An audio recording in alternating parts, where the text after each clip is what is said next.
दोस्तों, कार्तिक मास का महात्म्य सभी प्रकार के दुखों का नाश करने वाला है, जिसके सुनने मात्र से मनुष्य के सब पाप नाश होकर बैकुंठ वास हो जाता है। आप संपूर्ण फल की प्राप्ति के लिए कार्तिक मास का महात्म्य और कथा अंत तक अवश्य सुने। दोस्तों, पहले और दूसरे अध्याय का महात्म्य और कथा सुनने के लिए हमारे चैनल SM धार्मिक कहानियाँ पर जाएं। आइए सुनते हैं तीसरे अध्याय का महात्म्य एवं कथा। कार्तिक मास महात्म्य कथा अध्याय 3।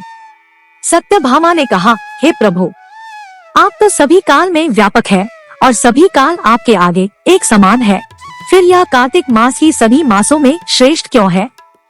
आप सब तिथियों में एकादशी और सभी मासों में कार्तिक मास को ही अपना प्रिय क्यों कहते हैं? इसका कारण बताइए। भगवान श्री कृष्ण ने कहा, हे भामिनी, तुमने बहुत अच्छा प्रश्न किया है। मैं तुम्हें इसका उत्तर देता हूँ, ध्यान पूर्वक सुनो। इसी प्रकार एक बार महाराज बेन के पुत्र राजा पृथु ने प्रश्न के उत्तर में देवर्षि नारद से प्रश्न किया था और जिसका उत्तर देते हुए नारद जी ने उसे कार्तिक मास की महिमा बताते हुए कहा, हे राजन, एक समय शंख नाम का एक राक्षस बहुत बलवान एवं अत्याचारी हो गया था। उसके अत्याचारों से तीनों लोकों में त्राहि मच गई। उस शंखासुर ने स्वर्ग में निवास करने वाले देवताओं पर विजय प्राप्त कर इंद्रादि देवताओं एवं लोकपालों के अधिकारों को छीन लिया। उससे भयभीत होकर समस्त देवता अपने परिवार के सदस्यों के साथ सुमेरु पर्वत की गुफाओं में बहुत दिनों तक छिपे रहे। तत्पश्चात वे निश्चिंत होकर सुमेरु पर्वत की गुफाओं में ही रहने लगे। उधर जब शंखासुर को इस बात का पता चला कि देवता आनंद पूर्वक सुमेरु पर्वत की गुफाओं में निवास कर रहे हैं, तो उसने सोचा किसी कोई दिव्य शक्ति अवश्य है जिसके प्रभाव से अधिकारहीन यह देवता अभी भी बलवान है।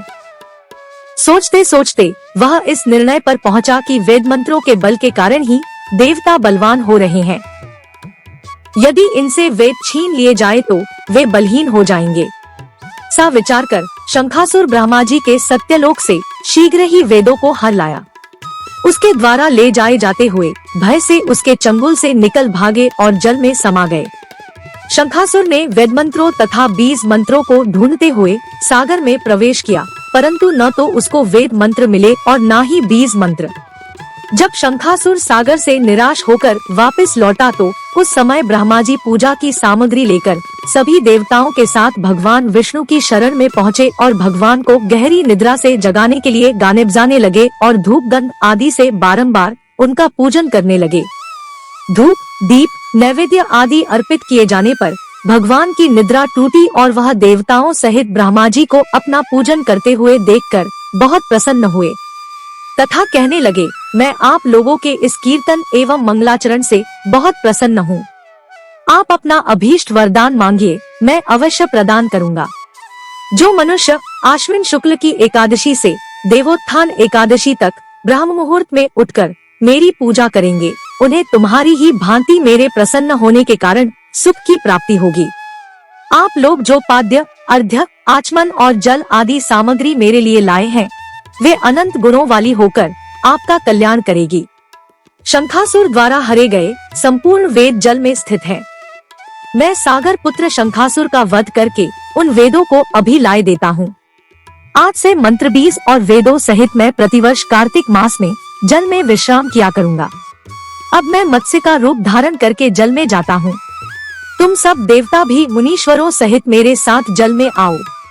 इस कार्तिक मास में जो श्रेष्ठ मनुष्य प्रातः काल स्नान करते हैं, वे सब यज्ञ के अवभृत स्नान द्वारा भली भांति नहा लेते हैं। हे देवेंद्र, कार्तिक मास में व्रत करने वालों को सब प्रकार से धन, पुत्र पुत्री आदि देते रहना और उनकी सभी आपत्तियों से रक्षा करना। हे धनपति कुबेर, मेरी आज्ञा के अनुसार तुम उनके धन धान्य की वृद्धि करना, क्योंकि इस प्रकार का आचरण करने वाला मनुष्य मेरा रूप धारण करके जीवन मुक्त हो जाता है। जो मनुष्य जन्म से लेकर मृत्यु पर्यंत विधि पूर्वक इस उत्तम व्रत को करता है, वह आप लोगों का भी पूजनीय है। कार्तिक शुक्ल पक्ष की एकादशी तिथि को तुम लोगों ने मुझे जगाया है, इसलिए यह तिथि मेरे लिए अत्यंत प्रीतिदायिनी और माननीय है। हे देवताओं, यह दोनों व्रत नियम पूर्वक करने से मनुष्य मेरा सान्निध्य प्राप्त कर लेते हैं। इन व्रतों को करने से जो फल मिलता है वह अन्य किसी व्रत से नहीं मिलता। अतः प्रत्येक मनुष्य को सुखी और निरोग रहने के लिए कार्तिक महात्म्य और एकादशी की कथा सुनते हुए उपर्युक्त नियमों का पालन करना चाहिए। दोस्तों, कमेंट करके बताएं कि आपको हमारी यह प्रस्तुति कैसी लगी। पसंद आई तो इसे लाइक और शेयर करें तथा चैनल को सब्सक्राइब करके मेरा मनोबल बढ़ाएं। नमस्कार। भगवान विष्णु की जय हो।